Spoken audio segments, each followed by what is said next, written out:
Merci, Daniel Obono. Oui, merci. Bonjour à tous et toutes. Je voulais interpeller Monsieur le commissaire européen sur le sens et la stratégie du dit plan de relance. Vous savez, nous ne sommes pas pour une relance qui serait un retour à la normale, hein, au statu quo ante, c'est-à-dire un développement du commerce, de l'industrie dans le sens d'un productivisme sans fin et sur la base de politiques austéritaires. Et il nous semble que la crise actuelle, la crise sanitaire, la crise écologique et puis la crise économique qui se prépare doivent être un moment justement pour non pas relancer l'économie dans le même sens, mais pour bifurquer de manière radicale et faire en sorte que nous puissions et soyons en capacité en tant que société de faire face aux défis actuels et futurs.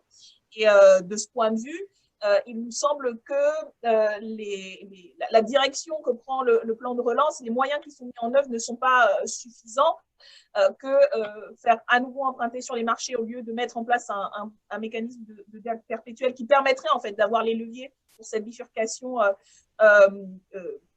font que en fait on ne se donne pas les moyens suffisants et puis on continue de faire de la dette une épée de Damoclès. Je voulais vous interpeller plus particulièrement sur l'appel qui a été publié aujourd'hui de 700 personnalités de 27 États de l'Union, des climatologues, des économistes, des députés européens et qui appellent à lever 500 milliards d'euros par an pour une relance durable, estimant que le pacte européen pour le climat et l'emploi et la nécessité de mettre en œuvre suffisamment de moyens, étant donné que les 750 milliards d'euros proposés par la Commission à dépenser d'ici 2024 sont grandement insuffisants et que la seule certitude du fléchage vert, fléchage d'hiver, concerne 32 milliards supplémentaires.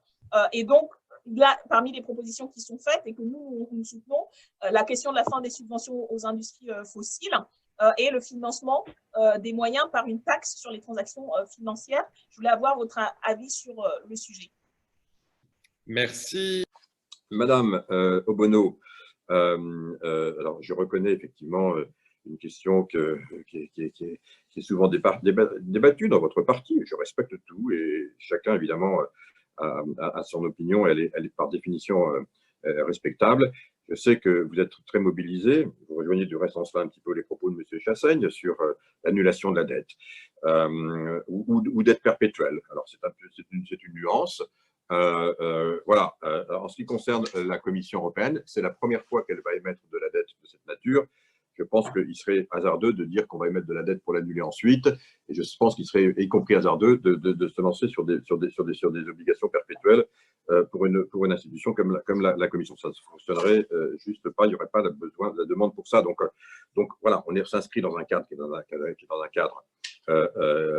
qui qui fonctionne, qui s'appuie évidemment sur un moment tout à fait singulier.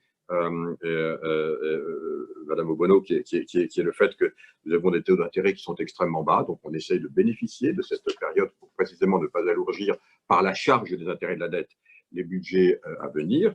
Donc c'est une opportunité, si je puis dire, qu'il faut évidemment saisir parce qu'encore une fois, il s'agit d'un investissement, d'un montant qui sera investi évidemment au sein de l'Union européenne, dans les entreprises, dans les États membres, avec un investissement qui sera évidemment avant tout social, de transformation, de maintien du tissu, mais aussi évidemment de transformation, et je vous le redis parce que je sais que vous y êtes attaché, de transformation, notamment d'accélération, en particulier du pacte vert.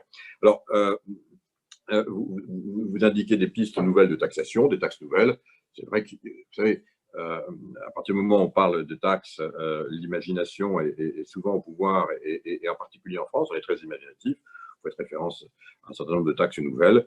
Il est trop tôt pour en parler, mais ce débat aura lieu, c'est certain, il aura lieu, il sera discuté, et il sera discuté de façon démocratique, puisqu'encore une fois, ce n'est pas la Commission elle-même qui va décider de la façon notamment d'augmenter ses propres ressources propres.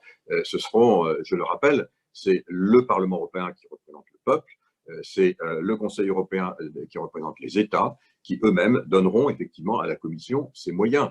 Et donc, les discussions, elles sont évidemment pas encore ouvertes, elles vont s'ouvrir. J'en profite pour rappeler que précisément dans la discussion avec les États dits frugaux, on voit donc bien que la proposition qui est faite et qui sera débattue de façon démocratique, encore une fois, dans le cadre des deux institutions que je rappelais tout à l'heure, et sous leur contrôle et leur codécision, bien entendu, on voit bien que les contribuables de tel ou tel pays frugal ne seront pas appelés. Donc c'est une erreur, là encore, une hérésie, une fake news, comme on dit désormais, que de dire qu'ils seraient mobilisés pour payer pour les autres.